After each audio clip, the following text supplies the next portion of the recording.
Testemunhos para a Igreja, volume 7, capítulo 41. Evitar dívidas. Deus não deseja que sua obra esteja constantemente envolvida em dívidas. Quando parecer conveniente aumentar os nossos edifícios ou outras dependências de uma instituição, evitemos ir além dos nossos meios. É preferível adiar o melhoramento até que a providência abra o caminho para que ele seja realizado sem contrair pesadas dívidas e ter que pagar juros. As casas publicadoras têm atraído a confiança de nosso povo e dessa maneira se tornaram capazes de fornecer recursos para manter setores da nossa obra nos diferentes campos e têm auxiliado na condução de outros empreendimentos. Isso está certo. Não tem sido feito o suficiente nesse sentido. O Senhor vê tudo isso. De acordo, porém, com a luz que Ele me deu, devem se empenhar todos os esforços para estarem livres de dívidas.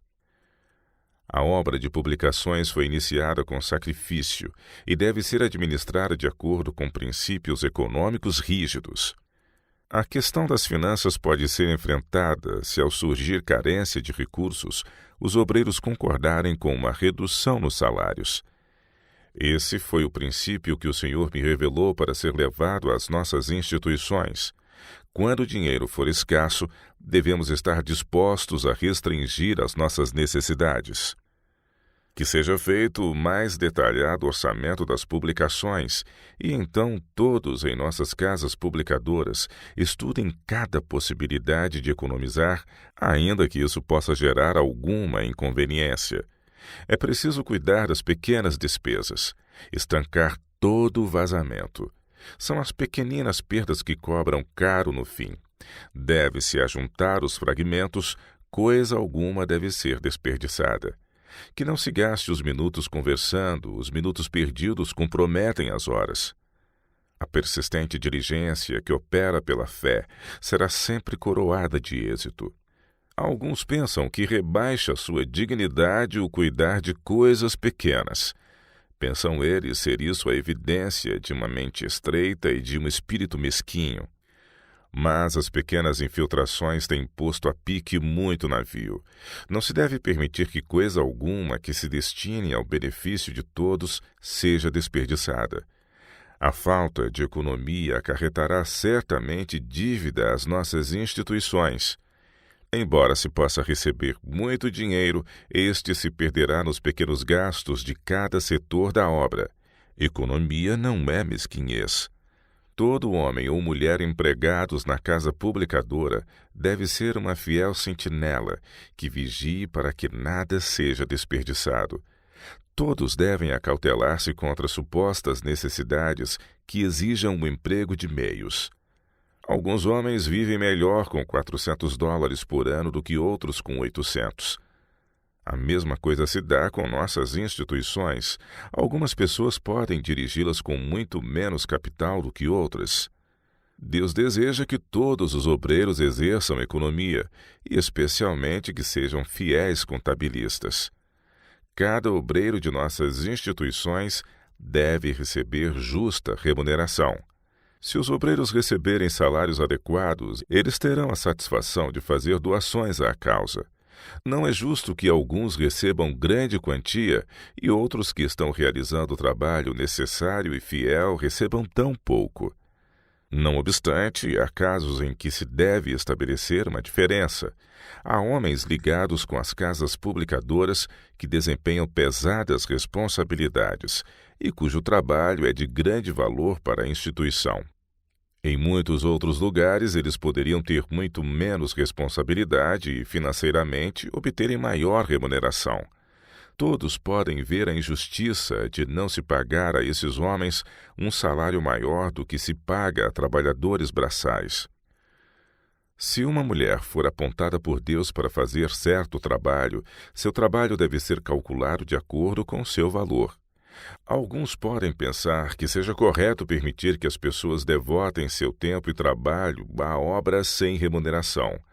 Deus, porém, não sanciona tais soluções. Ao se exigir sacrifício por causa de falta de recursos, Não se deve fazer recair o fardo exclusivamente sobre umas poucas pessoas. Todos devem unir-se nesse sacrifício. O Senhor deseja que os que têm o encargo de seus bens revelem bondade e liberdade, não mesquinhez. Não devem eles, em seu interesse, procurar exigir cada centavo possível. Deus olha com desprezo para tais métodos. Devem os obreiros receber remuneração de acordo com as horas que eles dedicam a trabalho honesto. Aquele que dedica tempo integral deve receber de acordo com o tempo. Se alguém emprega mente, alma e energia no desempenho de suas responsabilidades, deve ser pago de acordo com isso. Ninguém deve receber um salário exorbitante, ainda que ele possua aptidões e qualificações especiais. O trabalho feito para Deus e sua causa não deve ser realizado de forma mercenária. Nenhuma sobrecarga a mais tem os obreiros da casa publicadora. Gasto algum maior, nenhuma responsabilidade mais pesada do que os obreiros de outros setores. Seu trabalho não é mais cansativo do que o do fiel pastor.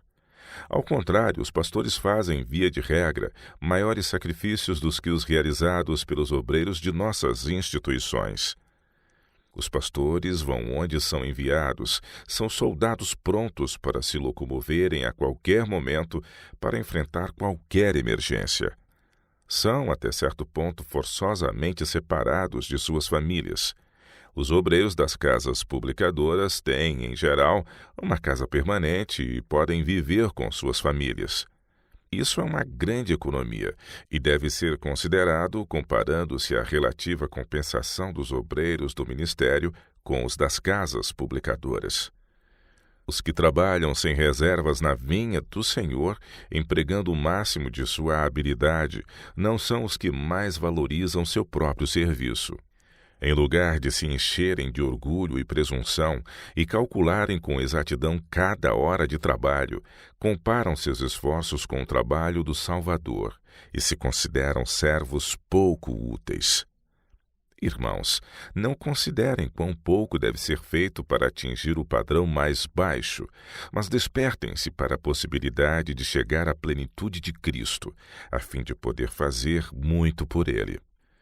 O Senhor necessita de pessoas que vejam a obra em sua magnitude e que compreendam os princípios que com ela têm estado entrelaçados desde o seu surgimento. Ele não deseja que um sistema mundano de coisas venha moldar a obra em rumos inteiramente diferentes dos que destinou ao seu povo. A obra deve demonstrar o caráter de seu originador. No sacrifício de Cristo pelos homens caídos, a misericórdia e a verdade se encontraram, a justiça e a paz se beijaram. Quando esses atributos estão separados da mais maravilhosa e visivelmente bem-sucedida obra, ela perde completamente o seu valor. Deus não escolheu uns poucos homens para sua estima e deixou outros abandonados. Ele não exalta um e abate e oprime outro. Todos os que são verdadeiramente convertidos manifestarão o mesmo Espírito. Eles tratarão seus semelhantes como tratariam a Cristo. Um não ignorará os direitos do outro. Os servos de Deus devem ter tão grande respeito pela sagrada obra que estão manejando que não tragam para ela nenhum vestígio de egoísmo.